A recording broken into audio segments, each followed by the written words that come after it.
lui répondre. La parole est à Xavier Breton. Merci Madame la Présidente, Monsieur le Ministre, mes chers collègues.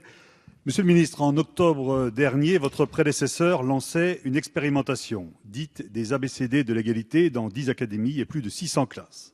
Ce programme des ABCD de l'égalité, qui offre aux enseignants des outils pour aborder l'égalité entre les filles et les garçons, doit maintenant être évalué afin d'envisager sa généralisation dans toutes les écoles à la rentrée de septembre prochain. Nous partageons tous sur ces bancs la volonté de transmettre à nos enfants les valeurs d'égalité et de respect entre les filles et les garçons, entre les femmes et les hommes. Nous devons cependant constater que les ABCD de l'égalité ont suscité beaucoup d'interrogations. Interrogations, par exemple, sur l'opacité de cette expérimentation, puisque la liste des établissements et des classes concernées a été soigneusement cachée. Interrogations aussi sur le contenu de cet enseignement, car chacun sait que derrière l'objectif affiché d'égalité entre les sexes se cachent parfois des idéologies qui visent à nier l'altérité sexuelle.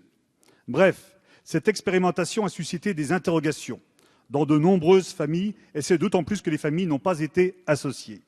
La question de la généralisation des ABCD de l'égalité est aujourd'hui posée. Beaucoup d'observateurs ont noté, Monsieur le Ministre, que la circulaire de rentrée publiée le 22 mai dernier se gardait bien de reprendre l'appellation ABCD de l'égalité et en ont déduit que leur généralisation était abandonnée.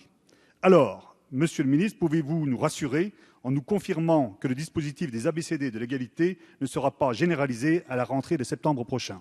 Je vous remercie. Merci, Monsieur le Ministre. Merci Madame la Présidente. Monsieur le député Xavier Breton, ce qui n'est pas négociable, c'est l'égalité filles-garçons. Ça n'est pas négociable.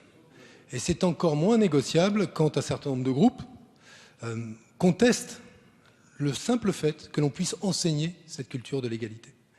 Cette culture de l'égalité, elle suppose qu'à l'école, des stéréotypes ne dominent pas au point que l'on oriente inconsciemment parfois les filles davantage vers certaines disciplines et les garçons davantage vers d'autres.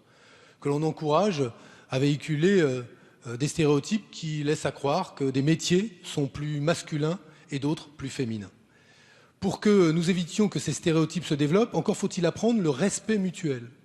Et ce respect mutuel, il s'apprend, à mes yeux, dès l'enseignement primaire, tant on constate aujourd'hui qu'il est parfois tentant de reproduire ces stéréotypes, des stéréotypes sexistes qui sont préjudiciables justement à la culture de l'égalité.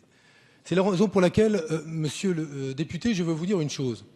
Ces ABCD de l'égalité ont fait l'objet d'une expérimentation.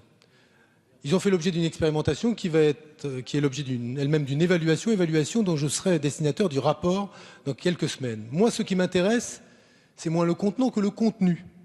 Et ce sur quoi je ne transigerai pas, c'est la culture de l'égalité. Cette culture de l'égalité, elle doit se traduire par quoi?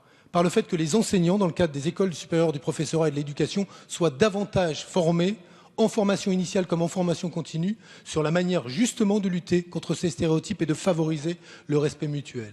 C'est le fait de favoriser que des initiatives soient prises pour permettre que cette culture de l'égalité s'enracine dès l'école primaire. C'est donc la raison pour laquelle j'annoncerai ma décision une fois l'évaluation des ABCD de l'égalité rendue publique. Mais je le redis, l'objectif qui est celui du gouvernement, c'est faire en sorte que demain, à l'école, s'enseigne et s'apprenne une véritable culture de l'égalité entre les filles et les garçons.